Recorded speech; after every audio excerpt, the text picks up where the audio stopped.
All right, let's get straight to it. We're on a very specific mission today. Our target? The perfect uninsulated Gore-Tex Pro jacket. Our hunting ground? Hong Kong, which is supposed to be this global paradise for techwear. But here's the twist. The jacket has to survive the insane heat and biblical downpours of a Bangkok monsoon. So, let's dive in. So the mission, if you choose to accept it, is to find the ultimate tropical shell jacket in Hong Kong. But look, this isn't just about swiping a credit card. To actually get this right, you have to treat it like a real strategic operation. You've got to know your enemy, and in this case, the enemy is the weather. And this quote right here, this gets to the absolute core of our problem. The very piece of technology you're paying a fortune for, that breathable Gore-Tex Pro, can completely turn on you. In the wrong conditions, it basically becomes a high-tech plastic bag, trapping all your heat and sweat inside. This is the central paradox we need to figure out. Yeah, that's the million-dollar question, right? If the most advanced fabrics on the planet can fail you, then what are you even looking for? It's not about the logo on the sleeve, that's for sure. It's about understanding the science, the physics of it all, and finding a design that's smart enough to beat the system. And that's where our real investigation kicks off. Okay, before we even think about hitting the shops, we need to get technical for a second. You have to understand why these jackets fail, because if you don't, you're just going to fall for the marketing hype, and I promise you, that hype will not keep you cool and dry in a Bangkok downpour. But the science will. So here's the deal. Gore-Tex isn't some kind of magic one-way street for sweat. It's a system, and it works because of a pressure gradient. It needs a big push, all that hot, steamy air inside your jacket, to force the moisture vapor through the fabric into a much cooler, drier world outside. But what happens when that outside world is just as hot and steamy as it is inside your jacket? And boom, this slide shows you the problem perfectly. On the left, in the mountains, you've got a huge difference in temperature and humidity. The system works like a charm. But on the right, in Bangkok, there's almost no difference at all. The pressure flatlines, that push is gone, and the membrane just stops working. It effectively seals you in, and you start cooking in your own personal sauna. Not good. And that brings us to the single most important thing you need to remember from all of this. When the fabric itself is neutralized by the climate, the only thing, literally the only thing that's going to save you is good old-fashioned airflow. We're talking about pit zips, massive front zippers, any physical hole you can open to dump heat. This is our prime directive from here on out. Now, just to make things a little more complicated, the entire industry is changing under our feet. That classic bomb-proof Gore-Tex Pro we all know and love, the ePTFE stuff, is being phased out. The replacement is this new EPE membrane, which is great because it's better for the environment, but it's also lighter and softer, and we just don't know how it's going to hold up long-term in the same way. So our mission isn't just to find a great jacket, it's to find one of the last of a dying breed. Okay, team briefing is over. We're armed with the science, and it is time to hit the streets of Hong Kong. We are about to run the brand gauntlet. We've got three main targets in our sights: the wild, avant-garde designs of Acronym, the sleek minimalism of Veilance, and the unobtainable tactical gear from Arc'teryx Leaf. Let's see who actually makes the cut. First up, Acronym. For a lot of people, this is the absolute pinnacle of techwear. And honestly, Errolson Hughes' brand is almost perfectly designed for our mission. Why?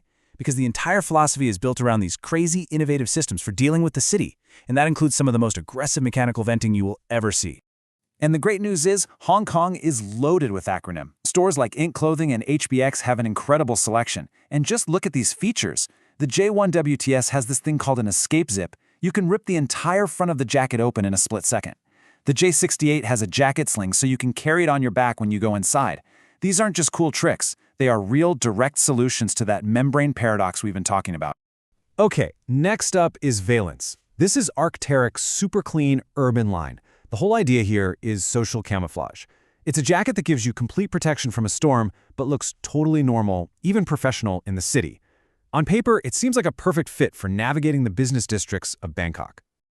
But as we started digging into what's actually available in Hong Kong, a pretty big problem popped up. Veilance stuff is beautiful, no doubt, but the designs rely almost completely on the breathability of the fabric itself, and they just don't have that aggressive venting we need. And with that industry shift we mentioned, finding a classic Gore-Tex Pro shell turned out to be way harder than we thought. So here's the harsh reality on the ground. After we filtered out all the insulated jackets, all the stuff from past seasons, and anything that wasn't made from Gore-Tex Pro, we were left with exactly one. A single model that qualified for our mission, the Veilance Field Jacket. That's it. One. This really changes the game. Which brings us to our final, almost mythical contender, Arc'teryx Leaf. That stands for law enforcement and armed forces. This stuff is the forbidden fruit of the techwear world. It's gear designed for the most intense situations imaginable, with insane durability and, critically for us, huge pit zips for ventilation. Technically, it's a perfect candidate. But there's a very good reason it's called the forbidden fruit. It's not just that it's cool or well-made, it's all about access. This gear was never really meant for us civilians, and recently the company took some very serious steps to make sure it stays that way. And there it is. That's the roadblock. A concrete policy change that just completely cut off the supply for regular buyers. All the official dealers are now under strict new rules, and they can't sell to you unless you have professional credentials. The whole gray market pretty much shut down at the source. So the verdict here is simple, and it's final. For a normal person walking into a store in Hong Kong, it doesn't matter how much money you have in your pocket, Arc'teryx Leaf is officially inaccessible. The hunt is over. For our mission, this gear is basically a ghost.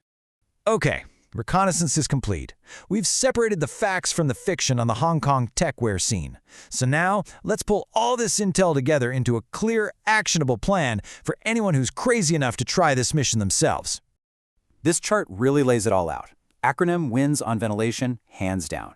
And it's easy to find, but, the price is steep and the look is intense. Veilance gives you that social camouflage and is more affordable, but the venting is bad and it's hard to find the right model. And Leaf, well, it's a great technical jacket, but it might as well be on the moon. It's just off the table. So, when you look at our primary mission, which is to actually survive a Bangkok monsoon without overheating, the verdict is crystal clear. Acronym is the only one that really truly solves the membrane paradox with its design. That high price tag, you're not just paying for a brand, you're paying for a functional solution that actually works. And here it is, your step-by-step itinerary. Start on Hong Kong Island. Hit up Ink Clothing and HBX for the best shot at Acronym. Then, hop on the MTR to Kowloon and check the big Arc'teryx flagship store for that one Veilance jacket. And finally, if you just want to see for yourself, you can try your luck at the tactical stores in Bangkok, but seriously, go in expecting to be told no for Leaf. At the end of the day, this whole thing shows that the perfect piece of gear isn't just something you buy off a rack. It's the end result of all this research, of understanding the problem, and of forming a real strategy. And maybe, just maybe, for those of us who are really into this stuff, the thrill of the hunt is just as rewarding as the prize itself.